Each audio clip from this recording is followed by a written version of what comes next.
पढ़ाई ही हमार मेन उद्देश्य रहे। अच्छा 5 क्लास तक 6 क्लास तक बहुत अच्छा से पढ़ाई भइल, बहुत ही माने टॉप लेवल पे स्कूल में भी हमारा स्थान रहे। ओकर एक ही कठिनाई था, आज भी बा, ऐसा बात नहीं है। कठिनाई रहल जौन बचपन बीतल, बचपन के बाद जब आगे बढ़नी तो कठिनाई शारीरिक से लेके समय के लेके औकात के लेके सब चीज में कठिनाई रहल। हमनी भी उतना पैसा भी ना रहे, मने उतना का कहल जाए, मने हइये ना रहे। एक दिन 26 अक्टूबर के बलिया जिला में गोली लागल अच्छा कि आवाज के मामले में पवन सिंह जी के जरूर कहल जाए। हाँ, हर की आज राजा जी के कोरवे में जवान हो खेती। बाकी मुंह पर ऐसा हम कभी काम नहीं कैले। गांव के गलियन से उठल एगो आवाज जे आज पूरा भोजपुरिया दिलन पर राज कर रहल बा। उ ना तो कौनो रॉयल परिवार के राजा हमें, ना ही कोनो सिनेमा के हीरो, लेकिन नाम में राजा बा। जब वो गावेले तो पूरा भीड़ उनकर दीवाना हो जाला। जब वो मंच पर आवेले तो भीड़ में शांति छा जाला। जब भी गावे के शुरू करेले तो इनकर सुर के जादू से दिल डोले लागेला आ भीड़ झूमे लागेला।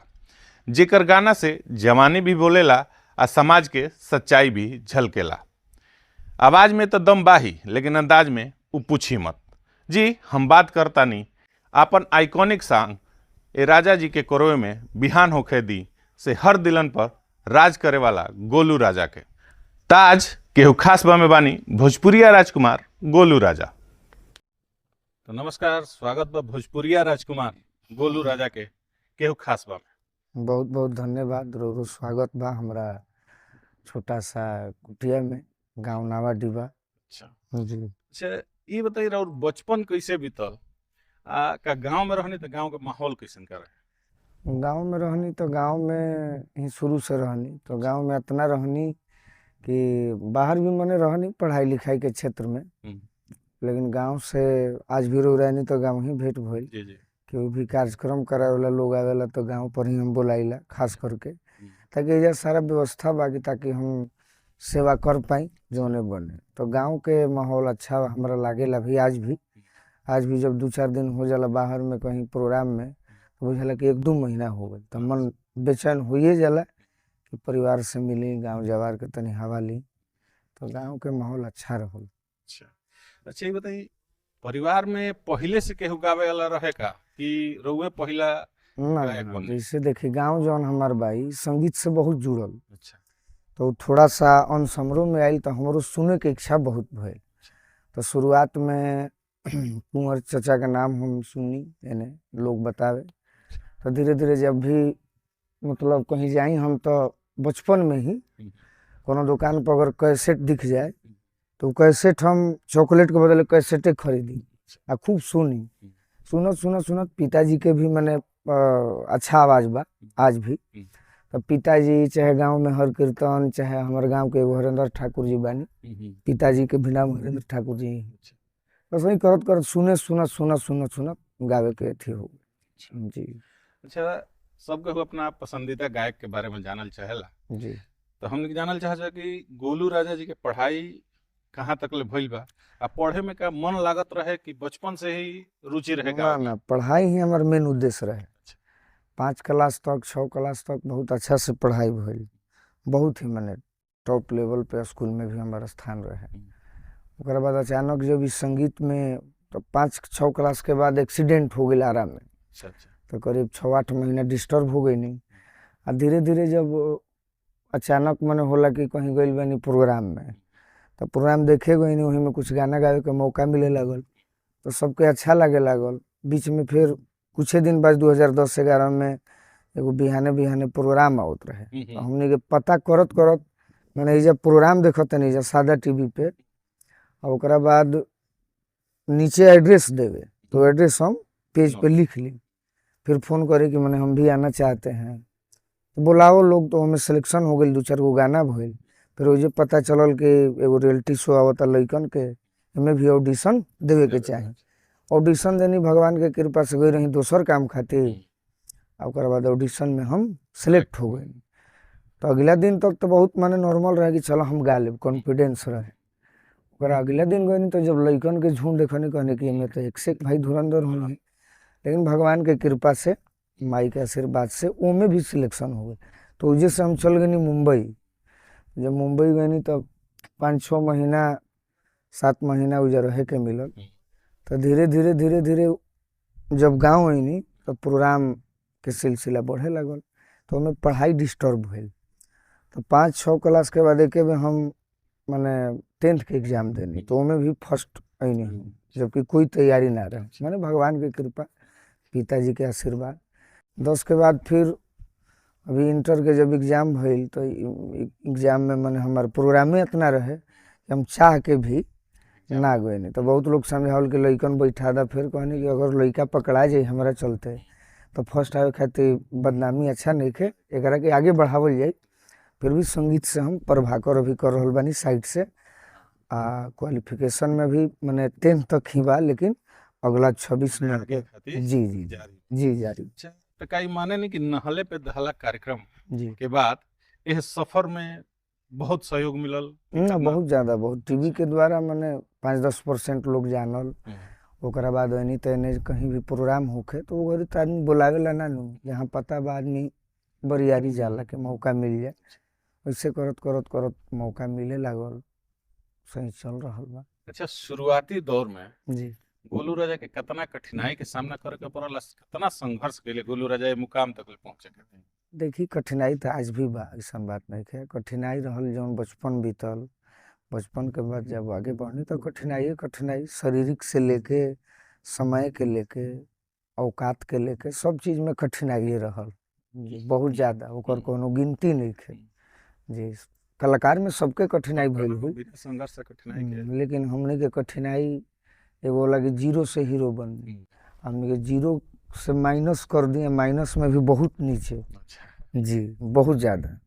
बात से रहुआ जी जी। अच्छा ये बताइए, कबो केहू कहल का कि ए गोलू माने शुरुआती दौर में गाना छोड़ दो, रहे दो, तो पढ़ाई वढ़ाई पर फोकस करो, ना तब केहू कैसन का लागल? ना ऐसा कुछ नहीं है। केहू नहीं के कहले? ना पिताजी के भी सहयोग जब मिलल तो सरस्वती के कृपा, गांव जवार के आशीर्वाद, गांव में भी बहुत सब हमारे भाई लोग सपोर्ट कर, तो ऐसा केहू तो ना समझाओ कि मैंने अच्छा लाइन नहीं खे, चाहे पढ़ाई पे ध्यान दो, ये भी एगो पढ़ाई बा, एहू में जे जितना पढ़ी आगे बढ़ी। अच्छा, जब पहला गाना हिट होई जी तो एगो होला कि आसपास के लोग होला, अपन घर परिवार लोग के रिएक्शन कैसन का रहे? ये गाना हिट पहला जब एल्बम आयल तो वो उतना, जबकि ओकरा खातिर मैंने बहुत सारा मेहनत भइल, लेकिन ओकरी हमनी के आइडिया ना रहे। आ वो घड़ी खेसारी लाल जी, पवन सिंह जी, कल्लू जी, तीने गो गायक पिक पर रहल। आ हमनी भी उतना पैसा भी ना रहे, मैंने उतना का कहल जाए मैंने हइये ना रहे। एक दो आदमी मिलले सहयोग कैलन, एल्बम आई, लेकिन एल्बम जौन होला कि सुपर हिट भइल वैसा ना भइल। लेकिन भगवान के रहते फिर जब यूट्यूब के दौर आयल तो बहुत सारा गाना जब बाजे लागल, फिर प्रोग्राम बढ़े लागल, तो सबके रिएक्शन अच्छा रहा। शुरुआत में तो ये कहला कि मैंने गाना तो कोनो ऐसा नहीं खे चाहे, तो उ तनी मनी लागे, लेकिन जब धीरे धीरे यूट्यूब, इंस्टाग्राम, फेसबुक ही सब आई तो हमें बहुत सारा गाना हमारे वायरल। अच्छा ये बताइए, कई बार मंच पर जी हम देखें ने हमारे थी बा कि कलाकार लोग आपस में वाद विवाद करत करत वैसा लगे कि लोग झगड़ता, जी तो ऐसा कोनो अनुभव बा कि भाई ऐसा काहे होला?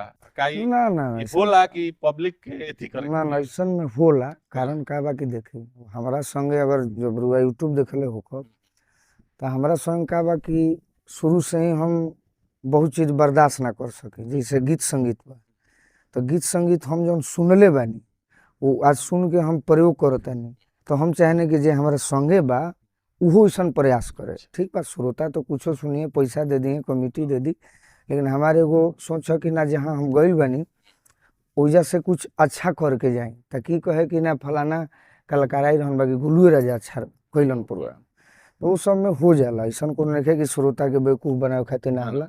उनमें कुछ लड़की लोग बाड़ी जे उनका समझ ना आवे भोजपुरी के कुछ ऐसा भाषा बा, दुअर्थी भी बा, चाहे बहुत ठेठ भाषा बा, तो हमें विवाद के रूप लेला, और कोनो बात नहीं। अच्छा, आज तक लोग बहुत कार्यक्रम करनी, ओकर गिनती तो नहीं ना कल जा सकेला, तो कोनो कार्यक्रम में गइल बनी जौना कार्यक्रम के आयोजक संगे वाद विवाद हो गइल होके कि ना हो, तू तो ऐसन का कहला रहला, ऐसन का कर ना कभी ना, कभी ना कभी ना, माने आयोजक प्रशंसनीय ना जी जी पर्सन मैंने बहुत ही ज्यादा व्यवहार से भी ऐसे कि जे भी आयोजक बा वो फोन द्वारा ना प्रोग्राम हमार करे, हम कहे कि रौरा आई, ऐसे कि हाँ फेस टू फेस मिली, विश्वास हो जाई, ओकरा बाद रौरा के जब हम सम्मान दे बोला के तब वही हमारा सम्मान मिली।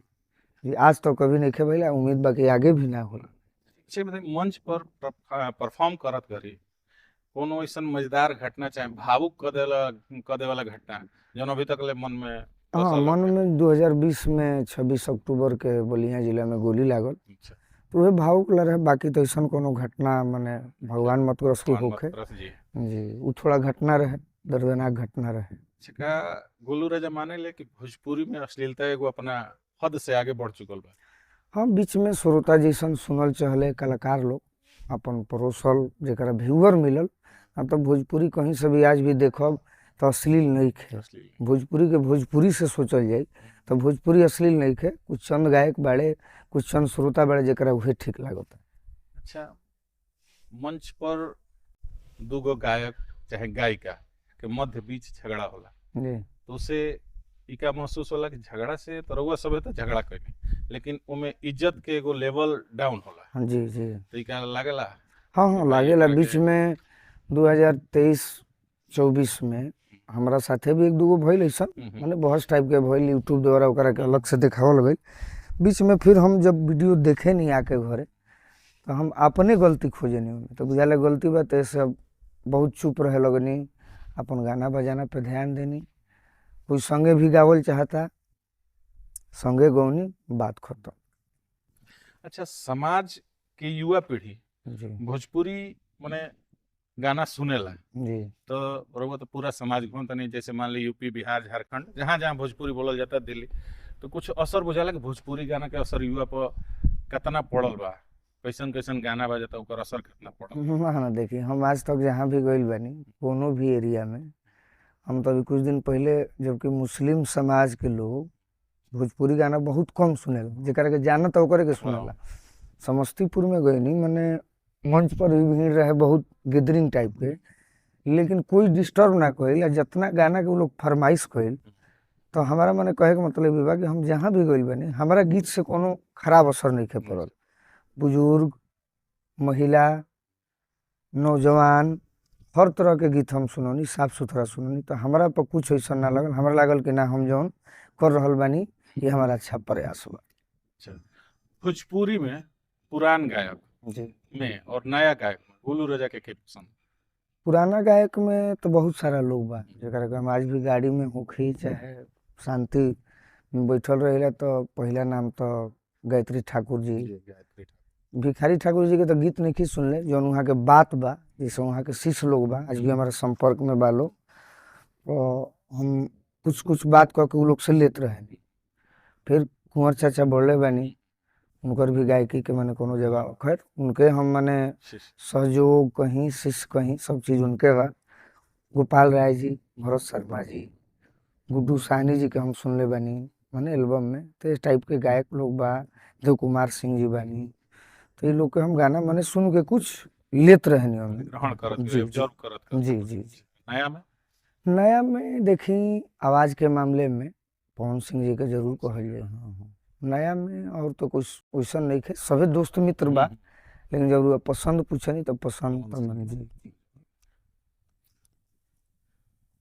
का गोलू राजा माने ले कि कलाकार के जिम्मेदारी होला समाज में सकारात्मक पॉजिटिव बात पहुंचेगे गाना के जरिए? जरूर जरूर जरूर, हर तरह के गाना, मगर सैडे सॉन्ग गाओ तनी तो में कुछ बात रहे, लोकगीत गाओ तनी बात रहे, निर्गुण भजन जो भी बा, जरूर अच्छा संदेश जाए के चाहिए। अच्छा, हिट होके खातिर जी आज के डेट में लोग कुछ भी गावता, जी कुछ भी माने, अब ओकरा के हम परिभाषित तो ना कर सकते, जी लोगो जानत नहीं। जी। तो एकरा के रउआ कहाँ तक ले एगो उचित मानत नहीं? काहे कि भोजपुरी मीठ बोलवा का लगे बहुत मीठ बोली, बहुत मीठ बोली है। ना उचित नहीं खे, तो देखी जे भी हिट होके खातिर खराब गौले बा, तो ओकर समाज में प्रतिष्ठा नहीं खे।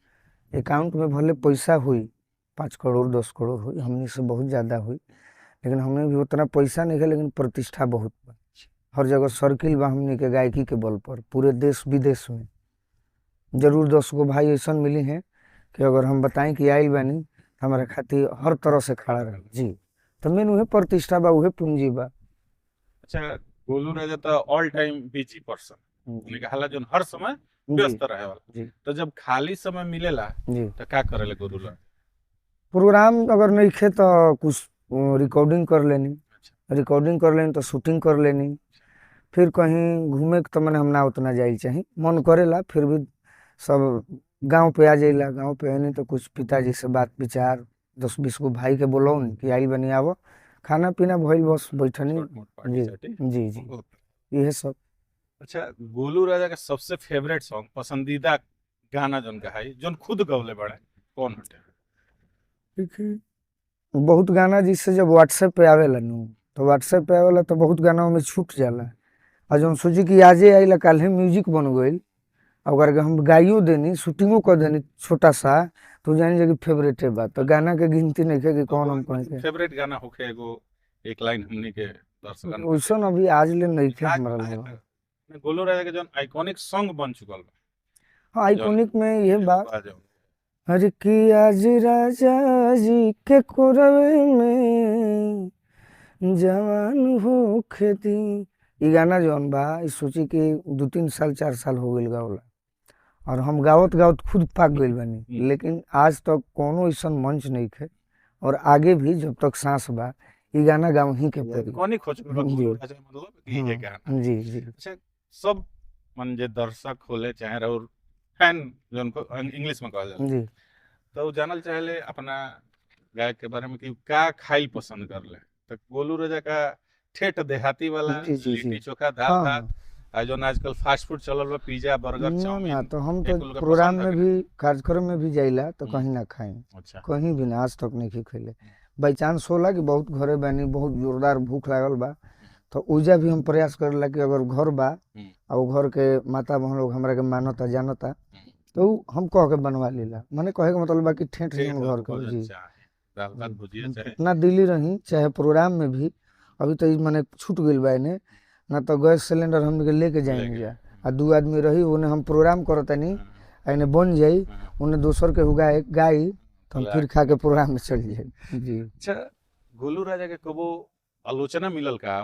आलोचना मिलल तो उसे गोलू राजा का सीखले कि ए भाई हमारा सन आलोचना हो जो उनके होकल ना चाह।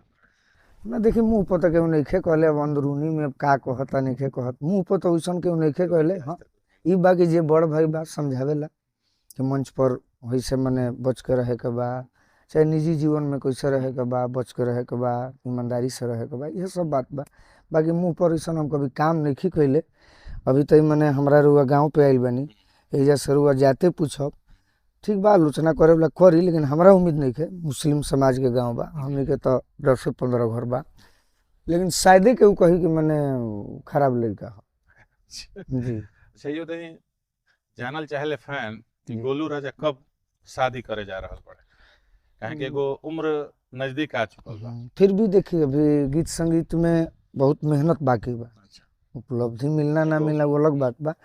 फिर भी मैंने हम प्रयास में बनी कि मैंने 25, 26, 28 तक शादी शादी हुई जी। एगो मुकाम अभी हासिल हाँ करे के 3 बाकी साल बा। में बहुत कुछ हुई हम्म। जी, 3 साल में बहुत मेहनत हुई, तो वो तो लास्ट पड़ा होगा अच्छा, गोलू राजा के जीवन के सबसे प्रेरणा देवे वाला व्यक्ति जी हर एक इंसान के होला, मोरो के हुआ माने हर एक बड़ बड़ आदमी के। जी। तो गोलू राजा के प्रेरणा वाला व्यक्ति के हाँ हमारे पिताजी पिताजी जी हरण। जी जी जी अच्छा, ये बताइए, अभी जैसे रखने का भी हमारे पास पैसा नहीं है, ठीक बा, लेकिन जब रुआ जमीन से उठनी, जी। एगो अभी मुकाम हासिल कर लेल बनी, पैसा शोहरत नाम सब बा, जहाँ जाता नहीं 4 लोग पहचाना था। 5%, हाँ हाँ, 5% मान ली कि हम बिहिया से पूछत है नहीं हैं, तो लोग चिन्हत। तो जी एगो अतना शोहरत हासिल कइले के बाद जी। मन में कितना शांति बा? अभी देखिए गोलू राजा शांति नहीं है, थोड़ा सा भी ना। अभी हम गांव पे भी बानी, अगर आज प्रोग्राम नहीं है तो हम सोच दानी कि का करी, तो फिर शाम में हमारा चल जाए, कुछ रिकॉर्डिंग करब, कुछ अपना चैनल पे गाना कुछ डालब ना कुछ करते रहे के। जी। अभी हम माने 5% मानता नहीं, 100 में पूरा अगर भारत देश में विदेश में भोजपुरी सुनल जाला, वो में हम 5% अपना के मानता नहीं। फोटो खिंचावल चिन्हल जानल वो अलग बात बा, लेकिन हमारा संतुष्टि नहीं है जी। अच्छा, तो गोलू राजा का कबो बॉलीवुड के घर भोजपुरी गायक लोग जैसे पवन सिंह गा ले, जी। नील कमल गा ले, जी तो का गोलू राजा के भी दिल्ली इच्छा बा कि एगो बॉलीवुड सॉन्ग हिंदी? मौका मिलल देखी हिंदी गाना तो आदमी गाइए दिले बा दूसर गो, लेकिन वैसन कोनो इच्छा नहीं है। जब हमार पहचान भोजपुरी से बा तो हम भोजपुरिये के आगे बढ़ावे आगे के बढ़े। प्रयास करब। अच्छा ये बताई, कोनो फैन ऐसा का होके कि गोलू राजा चलल बड़ा उनकर पीछा करत करत पैदले दौड़ देले बा 4 बहुत किलोमीटर बहुत चाहे लोग बा, ऐसा हाँ कोनो फैन के बहुत बहुत याद बा कि हाँ भाई एगो ओमे मिलर है बहुत सारा लोग बा, हाँ, बहुत तो सारा कोनो लोग। ऐसा बहुत तो भाई मैंने सोची जे कि ट्रेन बस पकड़ के बनारस से तो लखनऊ से जाइल बा लोग। अच्छा हाँ अब आइल बा लोग, तब हम शाम टाइम में आवेला लोग। अब वो में का होला कि हम निकल तनी प्रोग्राम में, हमारा से बात नहीं है, हाँ, तो हम पिताजी के जिम्मे लगा दिला कि अब ये भाई के आज रोक के खाना खिया के रात भर आराम कऽ के फिर बिहान बेला कुछ आशीर्वाद दे के भेज दो। तो बहुत लोग बा, उसन गिनती नहीं है। इतना बिजी शेड्यूल जन कहाला इनमें गोलू राजा परिवार के माता पिता जे भी बा भाई बहन ओकरा के कितना समय देवेले जी आका उस समय देला से माने एगो मन में अथी होला कि अरे भाई हमरा और ही समय देवे के चाहिए, लेकिन हम इतना दे नहीं ना, जितना हम दिला में सभी परिवार खुश सभी रहे, संतुष्ट बा जी। लोग खुश जी रहेला। हाँ हाँ अच्छा ये बताई कि वायरल होखे खातिर आज के डेट में जोन बालो जितना कलाकार लो तो वायरल होके खातिर कुछ वो कर देता लो जी। का उसे जोन सच्चा कलाकार बा वो मरत जाता। ना ना, सच्चा कलाकार कभी ना मरी। वायरल देखी, वायरल कुछ दिन खातिर आदमी होला, आ सच्चा कलाकार बा कि उ जीवन भर चली, ओकर नाम, ओकर गीत, हर तरह से ओकर व्यवहार। तो सच्चा कलाकार वहाँ वायरल पे हैं, तो वायरल आज हो कब काल फिर केहू ना चिन्ही, कुछ दिन खातिर नहीं आनी पानी लेखा। आ सच्चा कलाकार कहाँ के हो मरल बाजल बताए। वायरल होके खातिर ना जा माने हम कहे के मतलब ही रहला कि जैसे वायरल होके खातिर लोग गावता कुछ जी ठीक? तो उका एगो उमे माने सच्चा कलाकार तो हम बड़े तो समझता उनकर वजूद मिटावता लो कि ना ना ना, कभी ना मिटे। जैसे एगो मंच पर सच्चा कलाकार बाड़े जे पुराना में बा, भरत शर्मा जी आ गए, कोई कहता है कि उनकर मार्केट नहीं है, आ वही मंच पर एगो आ जाए खूब वायरल कलाकार, तो युवा तो जरूर हाय बाय करे हैं, लेकिन जब गायकी जब होखे लगी तो उनकर वायरल कहीं साइड में फेंका जाए, फिर उ जब भरते शर्मा जी के कुछ रही तो यह बात बा। अच्छा एगो दूगो जोन हम बात के एथी कइले बनी जी गायक लोग गावेला मंच पर नर्तकी लोग रहेला ठीक, तो नर्तकी लोग के साथ हम बहुत गायक लोग के ऑब्जर्व कइले बनी कि माने वैसन हरकत ना होके के चाहिए, धइल चाहे हाथ धइल चाहे अखबार में माने जौन गले एथी बांधल कई उचित। देखिए गाना के हिसाब से अगर कोनो गाना में शब्द बा तो जो एक्टिंग करी ओवर हुईला पता तो अच्छा ना तो नहीं हम लगे। फरे देखे नहीं बहुत ज्यादा रोबो ऑब्जर्व कइले हो कि को जना बालो हम नाम त ना ले जी कि चलिए में हम नहीं खी ना हम रहुए नहीं ना, गाना के हिसाब से एक्टिंग करी, लफुआ ही नहीं करी विजय उचित। जी अच्छा का गोलू राजा के अगर मौका मिलल जी एगो पद दे दिहल गेल कि गोलू राजा है सरकार से चाहे जौना माने विभाग से जी ल है पद ल जी आ तहारा जोन बदलाव करे के बा भोजपुरी में गायकी में जी। करत का बदलाव कइल चाहिए गोलू राजा? बदलाव पहले करब कि बिहार में कहीं भी अगर कार्यक्रम होता न, हमारा समझ से जौन बुझाता कहीं भी कार्यक्रम होता है तो जौन सुबह तक होता है एक, और जैसे शहर में बड़ा बड़ा शहर में जाए तो 11-12 बजे तक टाइमिंग, टाइम लिमिट तो बिहार में भी होके। और दूसरा कि कोनो प्रोग्राम बिना परमिशन के मत होके समय सीमा बांधल जी। जा और एगो सरकारी हाँ। परमिशन लिहल जा। कोनो प्रोग्राम बिना एथी के ना होके। ओकरा बाद कि जैसे बहुत सारा गाना आवता जौन हमरे गाना बा तो वो गाना के जांच होके कि हमें अगर ये कहूँ शब्द खराब बा तो गाना के माने हटवा दे। भोजपुरी के गाना खातिर सेंसर बोर्ड स्थापित हाँ हो। उनमें गाना सबकर चेक होके कि हाँ गाना मार्केट में जाए लायक बा कि ऐसे असर खराब पड़ी, सुने लायक बा कि ना, तब ओकरा के आगे पास कइले ना तब फेल कइले। तो आप रूपी जब भी काम हुई तो भोजपुरी के फिर लोग अच्छा नजर से देखे। अच्छा चलत चलत जोन हमार चैनल बा के खास बा जी एकरा खातिर गोलू राजा जी हाँ के बहुत अच्छा। इससे इंटरव्यू तो बहुत लोग लेवे आइल बा, लेकिन इस तरह के ना जो हमार पहला बार अनुभव बा केहू खास बा चैनल के आप सब बहुत ज़्यादा सपोर्ट करी, केहू खास बा के सब दर्शक से बार बार विनती करो।